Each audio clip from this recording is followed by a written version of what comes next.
Halo guys, kembali lagi bersama saya Stephen di channel Broview Series. Kali ini saya akan melanjutkan kembali alur cerita film dari Viking. Dan sekarang kita masuk ke season 5 episode yang ke-13 dan ke-14. Untuk itu sebelum masuk ke ceritanya, seperti biasa siapkan apa? Ya tentunya kopi dan nutbray untuk menemani kalian dalam menonton alur cerita film ini. Dan sekarang kita masuk ke filmnya.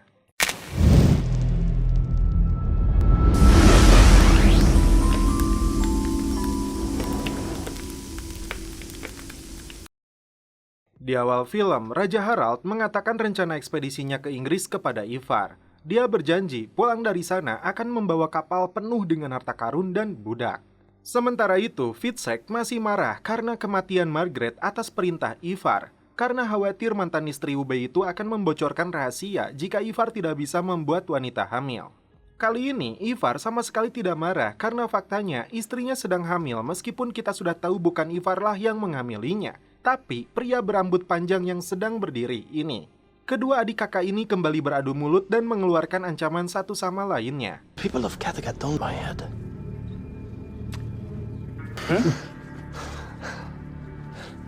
I chose your side. Scene berpindah ke Wessex. Edelred memberitahu Raja Alfred jika Uskup Katri tewas dibunuh oleh Bishop. Terkejut dengan berita tersebut, Raja langsung menemui mantan uskup itu secara pribadi. Setelah Raja meluapkan kemarahannya, Hehman beralasan uskup itu dibantu pendeta, bupati, serta kades merencanakan persekongkolan untuk menggulingkan Paduka. Tak sampai di situ, mereka juga berniat untuk membunuh Alfred karena dianggap telah melakukan serangan terhadap kekuasaan dan hak istimewa gereja. Sebagai orang yang setia kepada kerajaan ini, Bishop tidak bisa membiarkan hal tersebut. Alasan dia membunuh dan permintaan Hehman untuk diangkat lagi menjadi uskup gereja suci diutarakan kepada ibu dan adiknya. Tapi Edelred rupanya tidak setuju. Belum jelas apa alasannya, tapi dia sangat marah memaksa hukuman mati untuk Hehman. Namun Alfred tidak setuju karena keputusan ada di tangannya. Setelah ditempatkan di dalam penjara, Lagertha datang menemui kekasihnya ini. Kepada mantan istri Ragnar ini, dia mengungkap alasan pembunuhan itu karena Katrid mengetahui hubungan gelap mereka berdua. Dia berharap Raja percaya jika Hehman berniat untuk melindunginya. Karena Hehman di penjara, hal ini berdampak kepada Lagertha dan timnya. Keberadaan mereka di tempat ini jelas tidak disukai banyak orang. Pulang kampung pun sudah tidak mungkin. Ube lalu memberitahu mereka ada satu cara yang bisa dilakukan untuk meredam kemarahan rakyat Wessex kepada mereka. Yaitu, mereka harus mau dibaptis sesuai dengan permintaan raja. Bjorn langsung menyatakan ketidaksetujuannya karena dia yakin ayahnya sedang berada di Valhalla menunggu kedatangan mereka. Istri Ivar kembali menemui pria yang menghamilinya dan ini yang terjadi.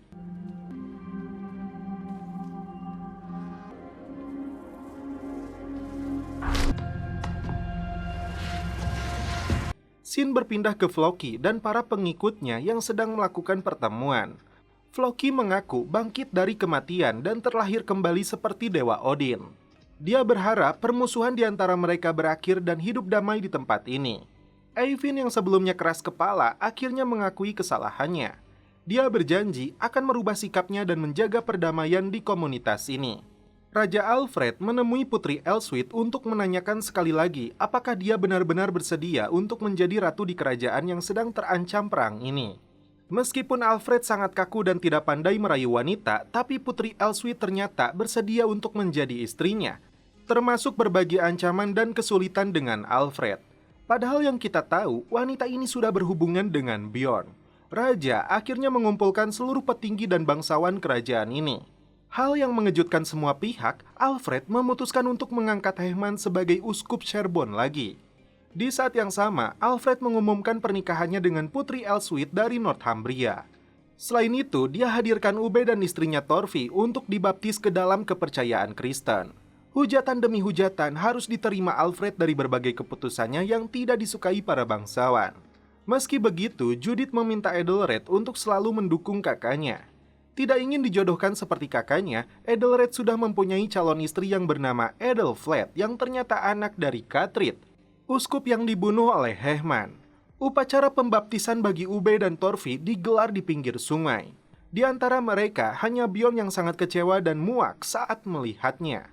Singkat cerita, Raja Harald dan anak buahnya telah sampai di York, Inggris. Dia disambut oleh Jar Olaf yang ditugaskan Ivar untuk memimpin tempat ini. Harald mengingatkan si botak untuk tidak berharap bisa lama memimpin tempat ini. Upacara pernikahan raja dan putri digelar, dipimpin langsung oleh Uskup Hehman sebagai lebeknya. Di antara para pengunjung yang hadir, tampak Bjorn yang sedikit kecewa dengan pernikahan ini. Santuy di sebuah pasar, Bjorn didatangi seorang pria bernama Magnus. Yap, dialah anak dari Ragnar dan Quentrid. Meskipun Ragnar saat itu tidak mengakuinya sebagai anak, ternyata Magnus tidak menyerah.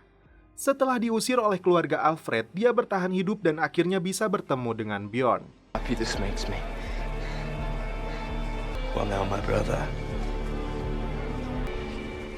Sesuai adat, raja dan ratu pertama kalinya memasuki kamar pengantin dan selanjutnya terserah mereka dong.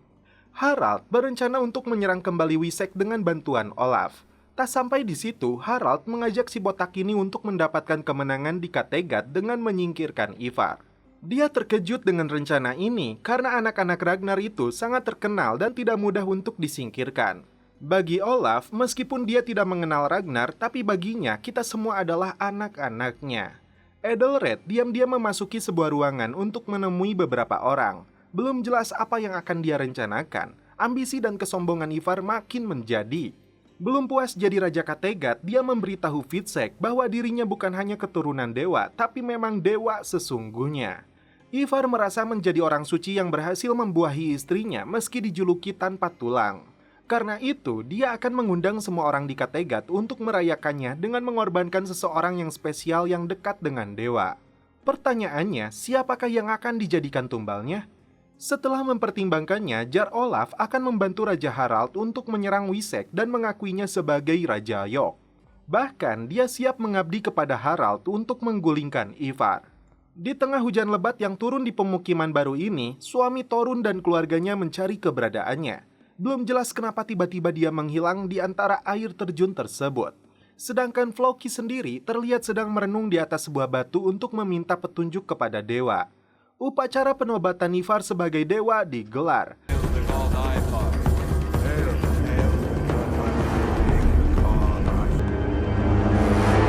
Rakyat Kattegat dipaksa untuk hadir dan berlutut.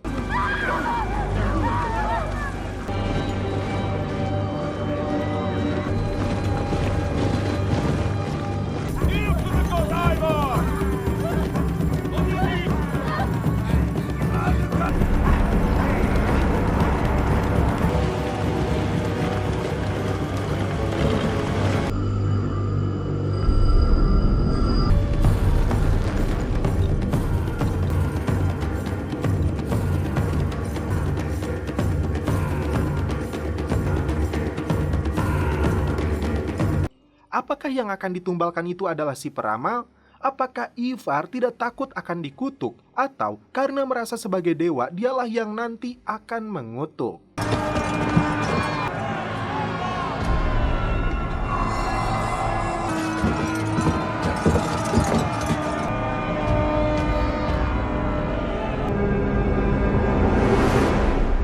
Ternyata, Ivar mengorbankan seorang wanita yang disebutnya sebagai Lagertha, padahal jelas dia bukanlah Lagertha. Rakyat Kattegat yang tidak menyukainya langsung bersorak, "Hidup Lagertha!"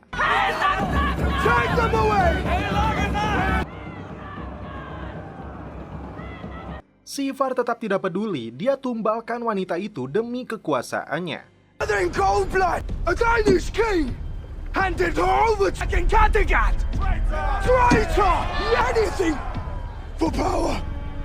A vile reign and blind ambition! And in the name of my fellow gods,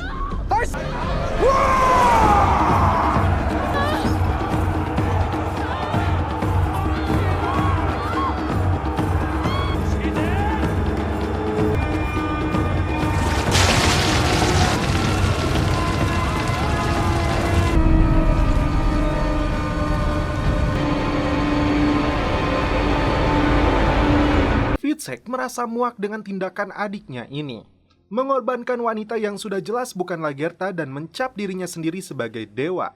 Kepada seorang kekasih barunya, Fitzek menyesal seharusnya dia tidak meninggalkan Ube.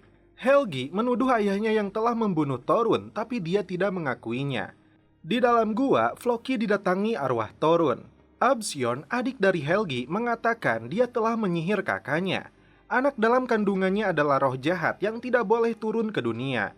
Setelah itu, dia memukulnya dengan sebuah batu hingga tewas. Jenazahnya kini berada di sebuah parit yang ditutupi batu. Harald dan seluruh pasukannya mulai berlayar dari York menuju Wessex. Mereka akhirnya tahu jika Lagertha, Bjorn, dan Ube sedang berlindung di sana. Oh, I can believe it. We had every reason to come here. I have some unfinished business with Lagertha. Di dalam istana, Alfred sudah mendapat laporan tentang rencana serangan ini. Karena itu, dia meminta janji mereka untuk membantu mempertahankan kerajaan ini. Jika dia menolak, jelas hukumannya adalah mati. Setelah pertemuan itu, Alfred memutuskan untuk memotong rambutnya seperti yang dilakukan oleh Bjorn. Selanjutnya, Ube memberikan latihan bertarung kepada Alfred. You asked me to teach you how to fight, to stay alive. But if you're afraid,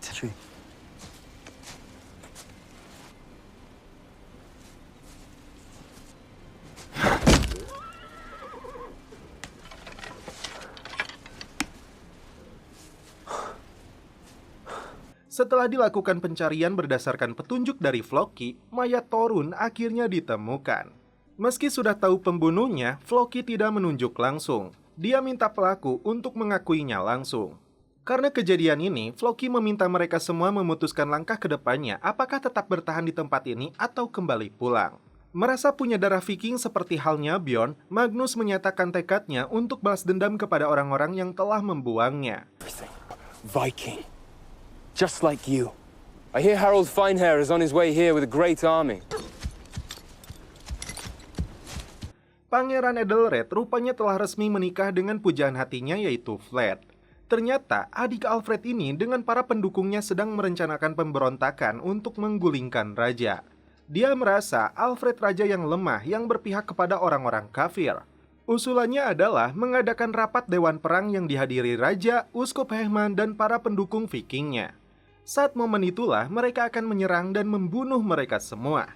Selanjutnya, Edelred akan diangkat menjadi Raja Wessex yang baru. 3 orang pemberontak ditangkap karena terbukti melawan aturan Raja Ivar. Sebagai dewa yang murah hati dan sayang kepada rakyatnya, mereka akan diampuni jika mengakui kesalahan dan meminta ampun. Tapi ternyata mereka menolak dan malah meludahi Ivar. Tak terima, dewa ini memutuskan untuk menggantung mereka. Dewa pemurah apa dewa pemarah jadinya?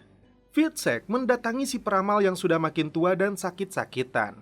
Dia tidak bisa membaca lagi masa depan karena semuanya diliputi kegelapan. Satu hal yang ditakutkan Harald adalah saat peperangan terjadi, para prajurit mereka melawan Lagertha, Bjorn, dan Ube. Tapi Olaf tidak takut karena mereka bukan dewa yang bisa mati dengan kapak naga geninya. Harald mulai menyatakan ketertarikannya kepada wanita ini. Tapi sepertinya wanita ini belum meresponnya dengan baik. Feels inevitable.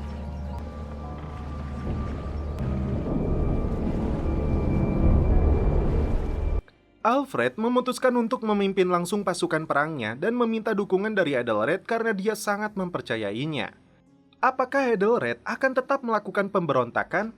Saat rapat dewan digelar, seseorang sudah siap dengan pisaunya. Tapi ternyata Edelred membatalkan niatnya. Bjorn akhirnya memperkenalkan Magnus kepada Lagertha dan Ube. Magnus memutarbalikkan fakta saat bertemu dengan Ragnar di penjara. Dia memeluk dan menangis mengatakan menyayanginya seperti anak-anak yang lain. Sedangkan Ube mengatakan jika Ragnar mengaku kepada ibunya tidak pernah bercinta dengan Ratu Quentrid. Menurut Lagertha, pengakuan Ragnar saat itu adalah mengencingi lukanya. Magnus kekeh dengan keyakinannya dan meminta mereka semua bergabung untuk balas dendam kepada keluarga istana. Ube yakin tidak percaya dengan omongan si Magnus, tapi Bjorn mempercayainya. You don't believe me. I can see it. I am sorry. I just don't believe your story. I don't believe him. But I do. Setelah kematian Torun, Floki memutuskan untuk mengusir Eyvind dan keluarganya dari pemukiman ini termasuk Helgi. Dia menolak karena persediaan makanan yang terbatas, memilih untuk bertarung sampai mati dengan Floki. Mantan Joker ini mengaku siap, tapi Eyvind pasti akan kalah sekeras apapun usahanya. Dia mengatakan itu sambil menempelkan kapaknya ke leher Floki. Eyvind bersama keluarga dan para pengikutnya akhirnya pergi meninggalkan pemukiman ini. Di akhir episode ke-14 ini, Ivar mendatangi si peramal. Ongkoh mengaku sebagai dewa, tapi dia tidak bisa melihat masa depan. Selain datangnya kegelapan, kereta kudanya akan hancur, seekor ular akan menetap di dalam tengkoraknya, jalannya dipenuhi sampah dan kotoran. Sangat menyeramkan, dan ini yang dilakukan oleh Dewa Ivar. I am the god, Ivar. We shall all of our lies as broken as your leg, God. And your eyes spit garbage and filth. Dia membunuh peramal tersebut dengan kapaknya. Dan setelah itu, film pun berlanjut ke episode selanjutnya.